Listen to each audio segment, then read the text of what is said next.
not really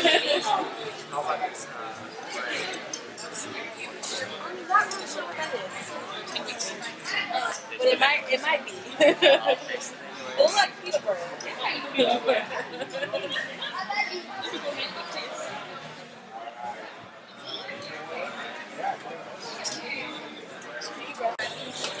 Clarice fritters.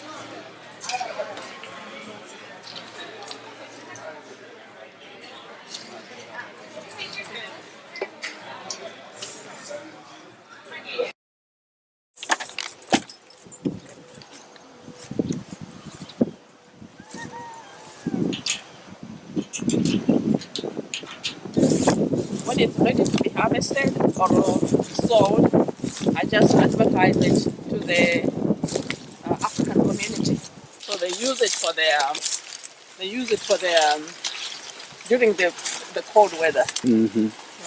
But what amazes me, look at the stalk, how tall it is. Yeah. It's as tall as twice as tall as me. Some people call it black-eyed peas or cowpeas or red Nigerian bean. We eat the leaf as a vegetable.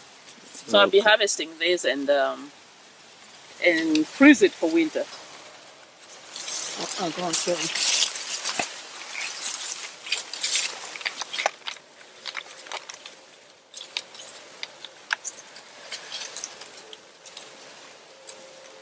So I will harvest this, I think, this week. But if I wait until the cold weather, it will shrivel. I mean, it will just die.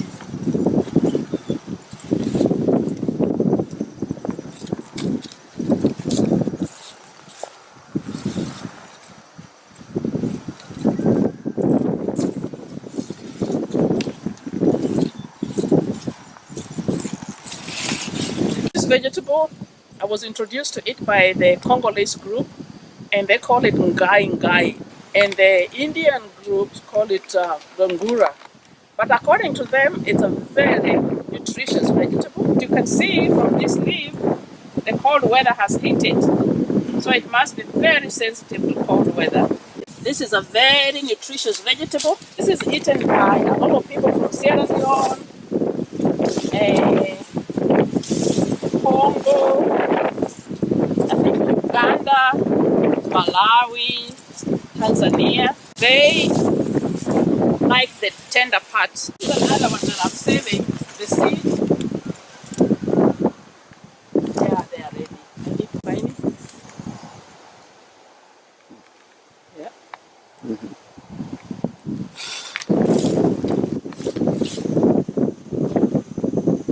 See how beautiful it looks.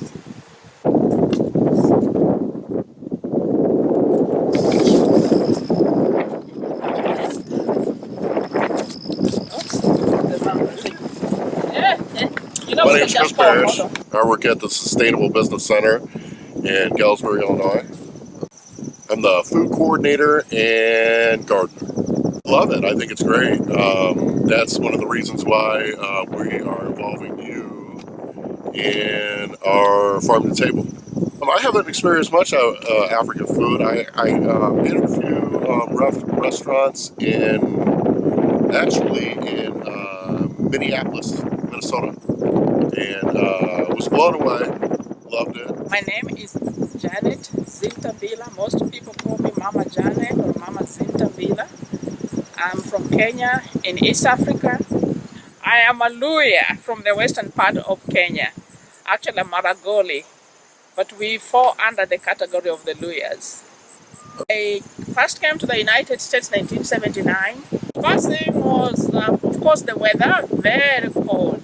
The food, of course, was another big cultural shock. They don't have the type of foods we have back in Africa or in Kenya. And then I also noticed that the dressing, they don't have a specific cultural outfit like we do back in our African countries. For me, it finally hit me that we've got to share our culture. And for personally, I have done it through the food. As you can see from the background, I'm growing African foods and the vegetables in particular. I'm able to source the seeds from the seed companies around the United States. And And so I'm sharing that with my own African people, but in particular with the other groups, the Americans, trying to educate them about the vegetables we have that we all can share.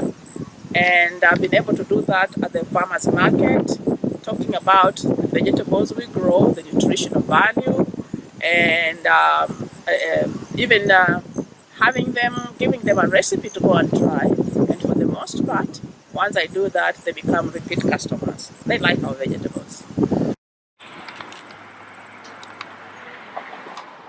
Yeah, so my name is Luzolo. I come from Congo. So my tribe is Mokongo. I reflect my African culture in so many different ways.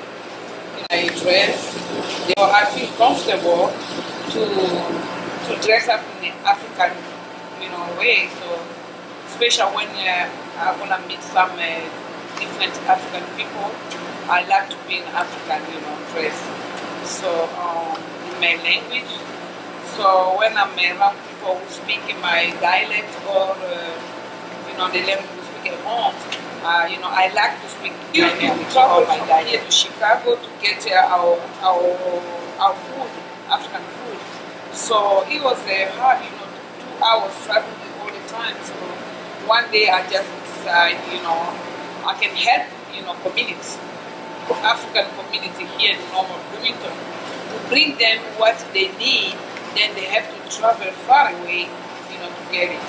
So that was where I started, this idea to open small African stores, just to help my community, my African people in Normal Bloomington, so to bring them food from home.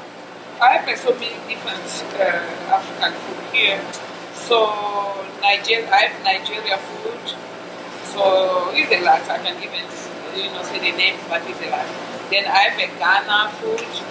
So I have some Ethiopia food, Ghana food, and the Congolese food. So there is some food we use at home. Caribbean people, they use it too. So that means I get some customers, they come from, Latino, Caribbean. I find in Chicago, I requested from Africa, so they ship to me. My name is Ernest Abuaje, and I'm from Ghana. I'm from the Akan tribe. On arriving here, the first thing that hit me was the food. I actually was very surprised at the amount and the quantity of food that they eat and how it tastes like. I really didn't like it. So I think that was my first cultural shock.